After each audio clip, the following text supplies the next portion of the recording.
हरिओम. आज रविवार 9 ऑगस्ट 2026. सद्गुरू ब्रह्मचैतन्य गोंदुलेकर महाराज यांच्या प्रवचनाचा आजचा हा भाग ऐकूया. ज्याला समाधान तो भाग्यवान. ऐकूया महाराजांचे विचार. ज्याचं हवं पण जास्त असतं तो गरीब जाणावा, आणि ज्याचं हवं पण कमी असतं तो श्रीमंत जाणावा. परमार्थी म्हणजे भिकारी असं ज्याला वाटतं त्याला श्रीमंतीची खरी कल्पनाच नाही. ज्याला नेहमी समाधान वाटतं तोच खरा श्रीमंत. आमचा आधार पैशाचा तो आज आहे आणि उद्या नाही. पायात जिथे डळमळीत तिथे इमारत कुठे पक्की होईल. श्रीमान याचा अर्थ भगवंताशिवाय श्री असणारा असा होऊ नये, याची श्रीमंतांनी काळजी घ्यावी. खरं म्हणजे समाधान हाच खरा पैसा, हीच खरी श्रीमंती, हेच खरं भाग्य आणि हेच खरं ऐश्वर. ज्याला समाधान जास्त तो जास्त भाग्यवान समजावा. समाधान हे आपल्याला घ्यायचं असतं, दुसरा कोणी ते आपल्याला देऊ शकत नाही. खरोखर समाधानासारखं औषधच नाही. ते मिळत नाही म्हणून तर इतर औषधं घ्यावी लागतात. काळजी नाहीशी झाली की अखंड समाधान, शांती आणि आनंद मिळतो की नाही.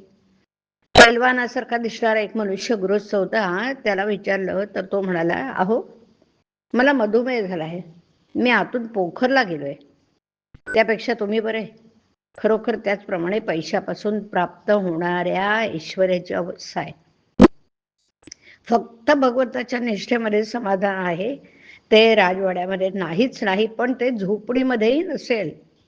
असमाधान हा रोग सर्वांनाच असल्यामुळे रोगांच्या यादीतून त्याचं नावच निघून गेलंय. सध्या जगात पुष्कळ सुधारणा झालेल्या आहेत, पण त्याने माणसाला समाधान मिळालेलं नाही. जीवन सुखी नव्हता, मनाला जिच्यामुळे हुरूर लागते ती सुधारणा कसली. व्यक्ती काय किंवा समाज काय, यांची सुधारणा घडवून आणायला चित्त स्थिर झालं पाहिजे. चित्ताची ही स्थिरता धर्माशिवाय येणं शक्य नाही. हल्लीचं तत्वज्ञान नुसतं अभ्यासी आहे, अनुभवाचं नाही, म्हणून त्याने खरं समाधान लाभणार नाही. खरोखर प्रत्येक जीवाला भगवंताची तळमळ लागली पाहिजे. भगवंताशिवाय जो राहतो त्याला सुख दुःख येतं, आणि सुख म्हणजे तरी काय, दुःखाची कमतरता ते सुख. राजापासून रंकापर्यंत प्रत्येकाला काहीतरी मिळवावंसं वाटतं, म्हणजे प्रत्येकाला काहीतरी कमी आहे. पण कोणी असा विचार करत नाही की जे आज कमी आहे ते पूर्वी आपल्याजवळ असताना तरी आपण सुखी होतो का. याचं उत्तर नाही. असंच मिळतं की नाही.